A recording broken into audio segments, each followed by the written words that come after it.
Look, I've been sitting on this story for a while, but after seeing some of y'all share your family drama, I figured it's time to let this out. Buckle up, because this is going to be a ride. So, growing up, I always knew I was adopted. My parents, well, the people who raised me, never exactly hid it, but they never made a big deal about it either. Until that day when I was 16. Picture this. I'm in my room, jamming to some Taylor Swift. Yeah, I was that teenager. When I hear my mom talking on the phone downstairs. She's speaking to her sister, my Aunt Karen, and I swear I wasn't trying to eavesdrop. But then I heard it. Well, at least your daughter is your real daughter. Mine? She's just not the same. Not a real daughter. My whole world just stopped. Like someone hit pause on my life's Spotify playlist. I crept down the stairs, and there she was, sitting in our kitchen with her Starbucks tumbler, gossiping away like she didn't just shatter my entire existence. When she saw me, she didn't even have the decency to look guilty. She just rolled her eyes and said, "Oh, don't be so dramatic, Sarah, you know what I meant." But did I? Did I really? From that moment, everything changed. Every "I love you" felt hollow. Every family photo on our perfectly curated Instagram feed felt like a lie. I started noticing things. How she'd introduce my brother as my son Jake, but me as just Sarah. How family heirlooms went to him, but I got Target gift cards for birthdays.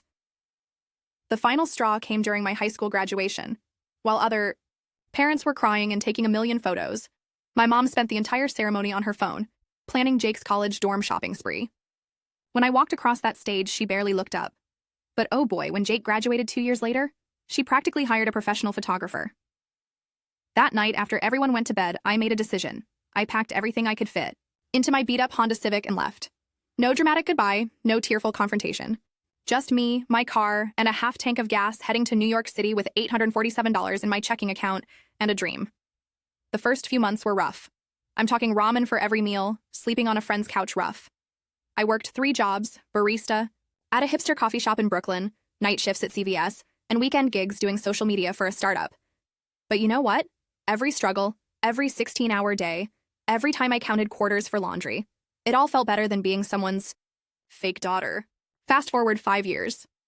Through pure hustle and maybe a little luck, I landed a job at a major tech company.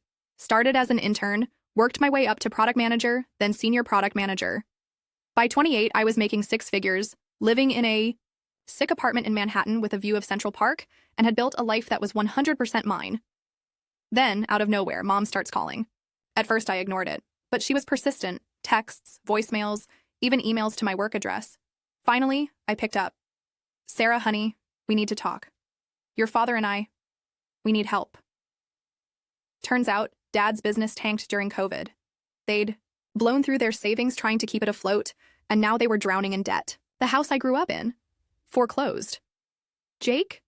Turns out Golden Boy had a gambling problem and had cleaned out their retirement fund. "Your family," she said. "Real family helps each other. Real family. Real family."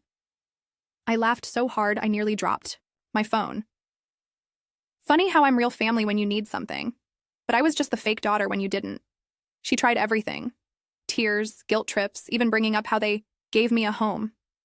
But here's the thing about cutting toxic people out of your life. Once you taste that freedom, you can't go back. I told her no.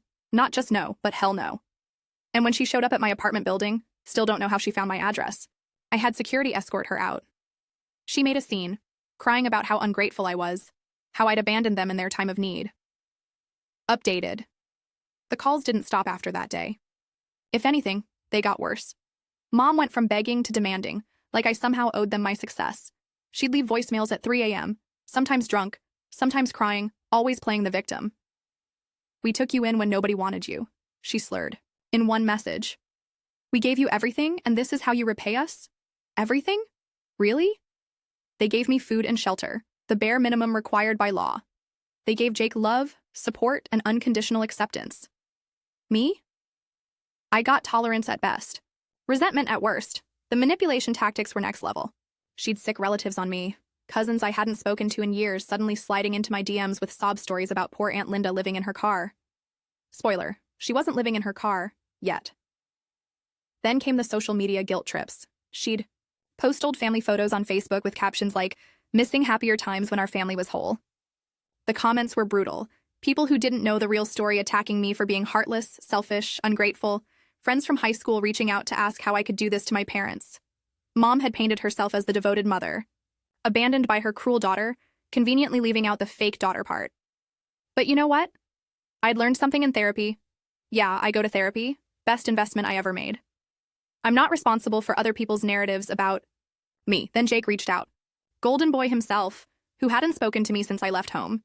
He wanted to meet for coffee, said he had something important to tell me. Against my better judgment, I agreed. We met at a Starbucks in Midtown. Neutral territory. He looked terrible.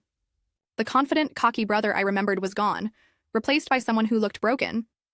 Turns out Mom's treatment of me wasn't an isolated thing. Once I left and wasn't there to be the family scapegoat, she turned on him. Nothing he did was good enough anymore. His addiction started as a way to cope with the pressure. I'm sorry, he said, staring into his venti Americano. I watched how she treated you, and I said nothing. I benefited from it. I thought being the real child meant I was safe. But toxic is toxic, blood or not. He told me things I never knew. How Dad had wanted to stop Mom from treating me differently but was too weak to stand up to her. How my grandparents had actually left money for both of us in their will, but Mom had convinced them to change it last minute. How she'd sabotaged my college applications to Ivy League schools because she didn't want me to outshine Jake. She's living in a trailer park now, he said. Dad left her, couldn't take it anymore. He's staying with his brother in Florida, trying to rebuild. Mom, she's spiraling. Part of me felt vindicated. Another part felt nothing. The opposite of love isn't hate, it's indifference. And that's where I was with her. Jake asked if I could help him get into rehab. Not Mom, not Dad, just him. I agreed. Not because he was family, but because he was finally taking responsibility for his life. I could respect that. Meanwhile, Mom's attempts to contact me got more desperate. She started showing up at my office building. Had to get a restraining order after she caused a scene in the lobby, screaming about ungrateful children while security dragged her out. My coworkers were shook, but my boss was cool about it. Turns out she had her own toxic parent stories. The last straw came when she contacted my biological parents. Yeah, she tracked them down through some sketchy Facebook group for adoptions, sent them messages saying I was a troubled, ungrateful child who abandoned the people who raised me, warning them not to let me into their lives. Luckily, my bio parents, who I'd been in contact with for about a year at that point, whole other story, saw right through it. They forwarded me the messages, concerned about this clearly unstable woman who was harassing them. That's when I decided to go full no contact, change my number, moved apartments, even switched jobs to a company with better security.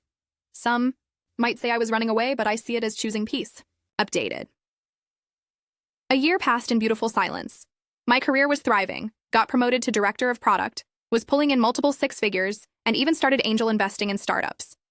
I was in therapy, working through the trauma, learning that family isn't about blood or legal papers.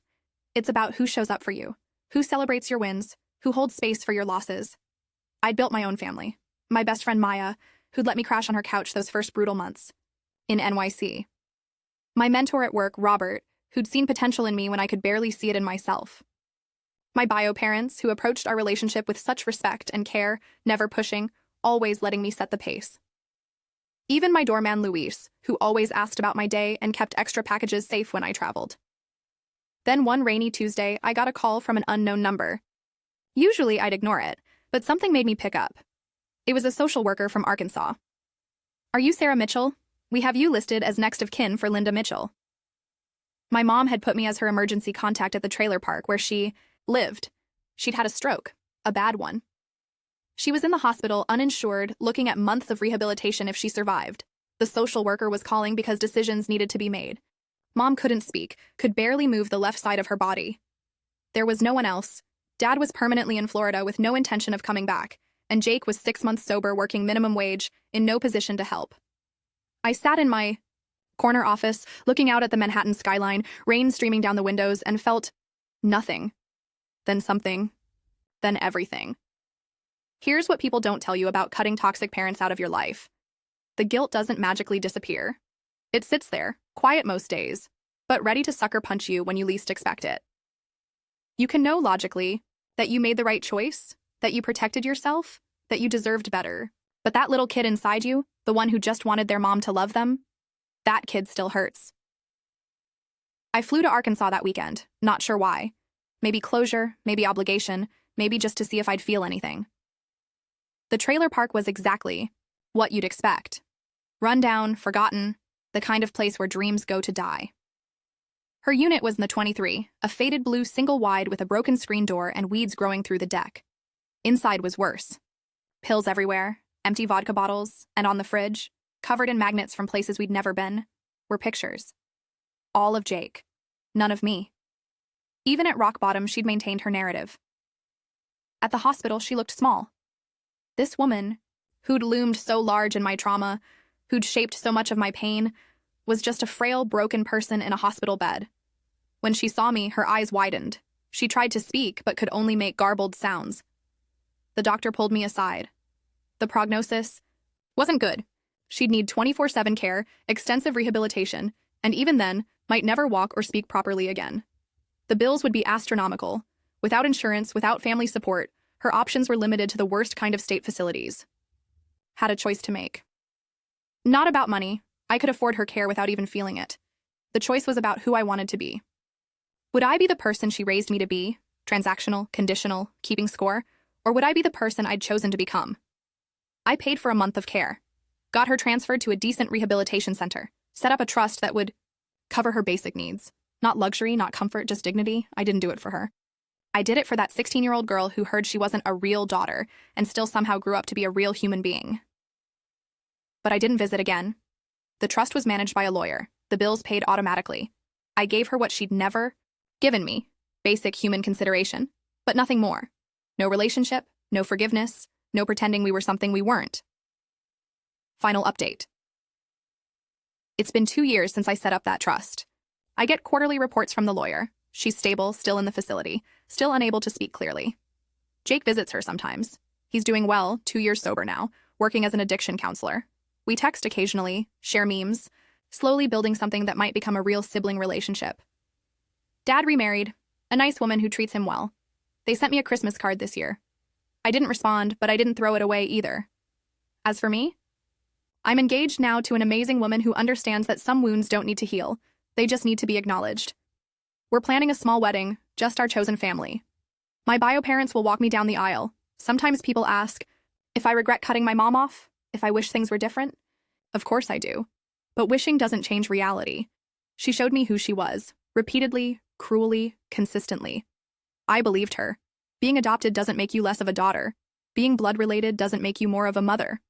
Family is action, not words. It's showing up, not showing off. It's love, not obligation. To anyone out there dealing with toxic family, your guilt doesn't mean you're wrong. Your success doesn't mean you owe them anything. Your peace is worth more than their approval.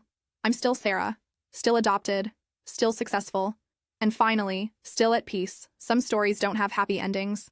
Sometimes the best ending is just an ending. Thanks for reading, Reddit. Your girl's doing just fine.